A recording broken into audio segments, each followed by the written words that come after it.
మెదక్ జిల్లా నిజాంపేట మండలంలో స్థానిక సంస్థల నామినేషన్ల నేపథ్యంలో భద్రతా ఏర్పాట్లు కట్టెదిట్టం చేశారు. ఎంపీడీఓ కార్యాలయంలో జరుగుతున్న నామినేషన్ ప్రక్రియను సీఐ వెంకటరాజగౌడ్ ప్రత్యక్షంగా పర్యవేక్షించారు. కేంద్రం చుట్టూ బందోబస్తు, ప్రవేశ నిషేధాల మార్గాల నియంత్రణ రేఖలను పరిశీలించారు.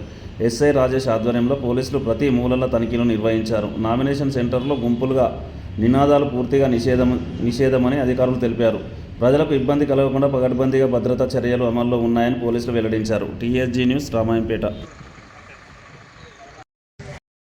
మండల పరిధిలోని 16 గ్రామాలకు సర్పంచ్ మరియు వార్డు మెంబర్స్ సంబంధించి నామినేషన్స్ నడుస్తున్నాయి కదా. ఇవాళ రేపు ఎల్లుండి ఎంపీడీఓ కార్యాలయం చుట్టూ 144 సెక్షన్ అమల్లో ఉంటుంది కాబట్టి ఎవరైనా సంబంధిత అభ్యర్థులు నామినేషన్ ఏదలుచుకున్న వాళ్ళు ముగ్గురు మాత్రమే లోపలికి వెళ్లాల్సి ఉంటుంది. 100 మీటర్స్ దగ్గర ఉన్న సిబ్బందికి సహకరించాలి. At a time model code of conduct కూడా అమల్లో ఉంటుంది కాబట్టి ఎవరు వయలేషన్ చేసినా కానీ ఖచ్చితంగా కఠిన చర్యలు తీసుకుంటామని తెలుస్తున్నాం. కాబట్టి ఎన్నికలు ప్రశాంతంగా జరిగేందుకు ప్రజలందరూ సహకరించారనుకుంటున్నాను.